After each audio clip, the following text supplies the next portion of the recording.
Episode 4 of The Early Birds.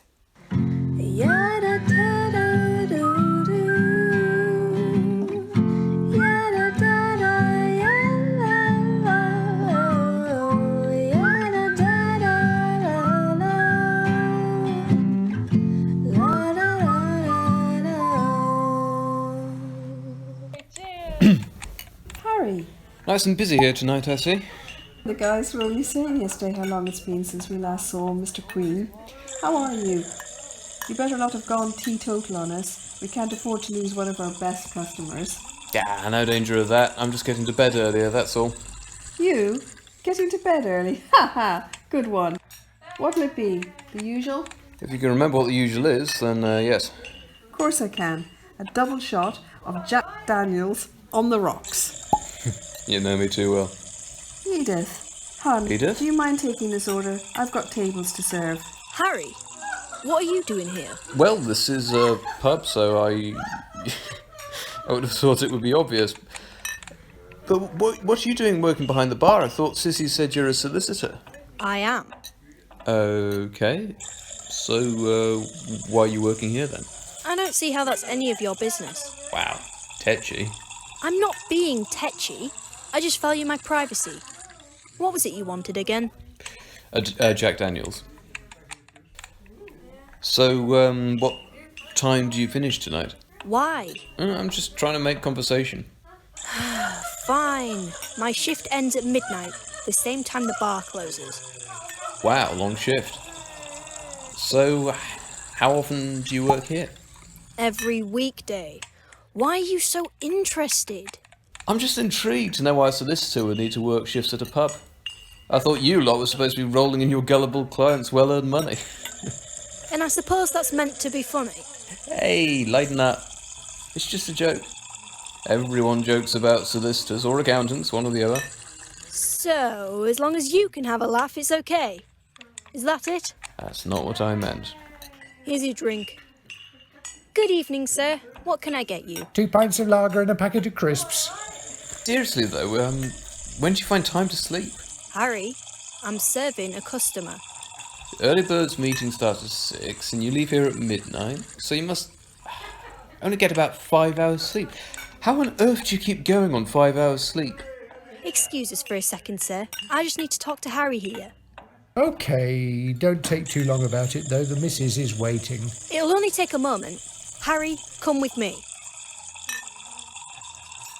What the hell are you playing at? Excuse me?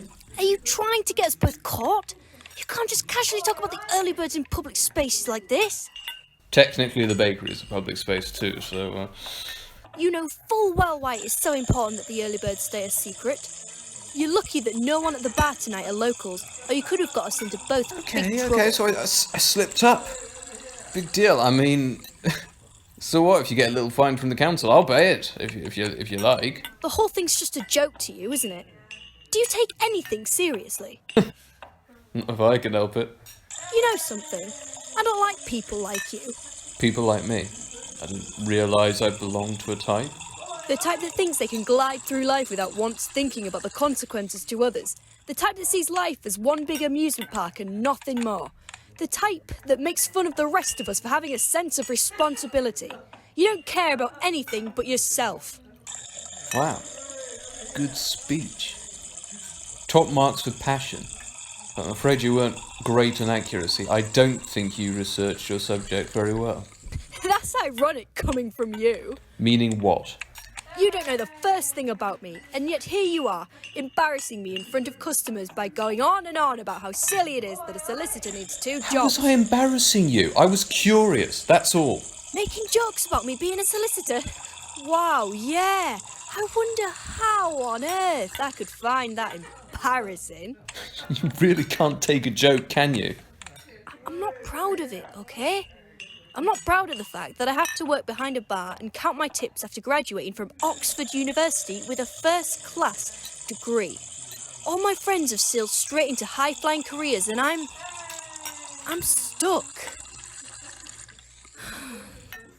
My gran has dementia. She has to live in care, and the only place nice enough for me to feel at all comfortable with the idea is so expensive that I can't pay for it and run a law firm at the same time. So I have to take on as many odd jobs as I can find, just to keep going. I'm sorry to hear about your Gret. I don't need your pity, Harry, and I shouldn't have to explain myself to you like this. Just stop patronising me in front of customers, and stop talking about the early birds in public, okay?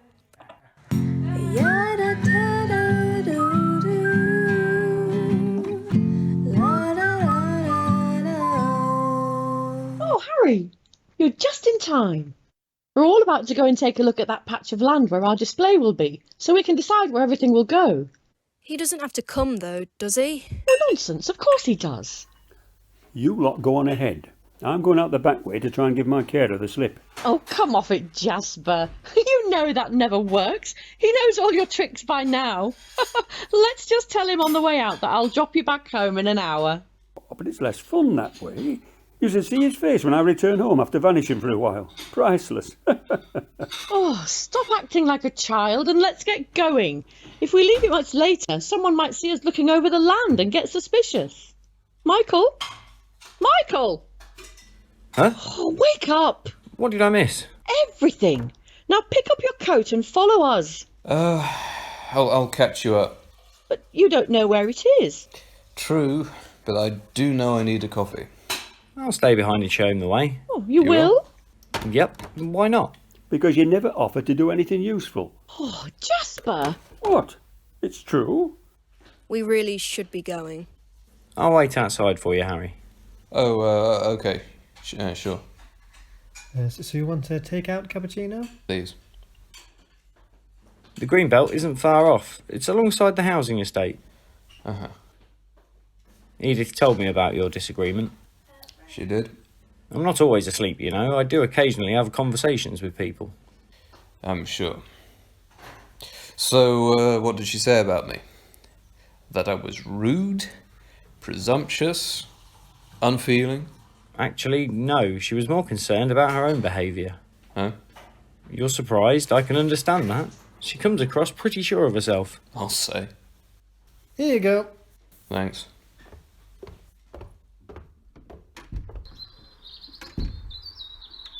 But you need to understand something about her. She uses pride as a shield, as a form of self-protection. In much the same way as you use sarcasm and jokes. My jokes aren't a shield. No need to get defensive. I speak as I find, and it seems to me you use your humour as a way to avoid talking about your true feelings, and that's what rubs Edith up the wrong way. I don't understand. You were asleep for most of the meeting yesterday. When did you find the time to psychoanalyse me so minutely? I was napping. There's a big difference. My eyes were closed, but my mind was still awake. I see. There's something else you should know. This Greenbelt land, it means a lot to Edith and Cissy. Each have a different reason, but they both love it dearly. So bear that in mind when they talk about it, and try not to make too many jokes. Well, what are their reasons? To tell you that would mean breaching their confidence, which would be particularly bad, seeing as they didn't even know they were trusting me at the time. Let me guess. They thought you were asleep. Yep. Jasper was late arriving on that day, and they started talking. I didn't like to interrupt. Of course you didn't. Just think about what I said, okay? Here we are. This is the place. But it's so small. It can hardly be called a field. It used to be bigger, but as the housing estate grew, the Greenbelt shrank. Our display this year isn't just to look pretty, it's a protest. The council is threatening to build on what little there is left, and Edith in particular is determined to save it. God knows why. I'm sure he does. And so do I. Now shush or I'll hear you.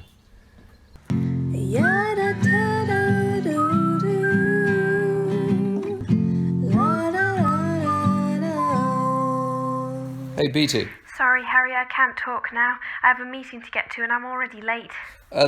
That's fine. I just, What? Is something wrong? Do you think I use jokes and sarcasm as a form of self-protection so I don't have to talk about my true feelings? Of course. Why? Nothing.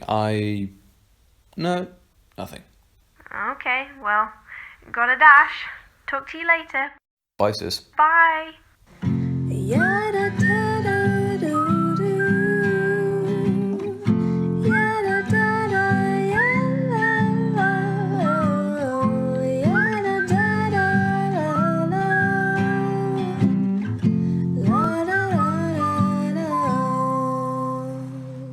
starring Thomas Jennings as Harry, Roger Kay as Jasper, Tracey Rea as Cissy, Hermione Rutherford as Edith, Scott Groves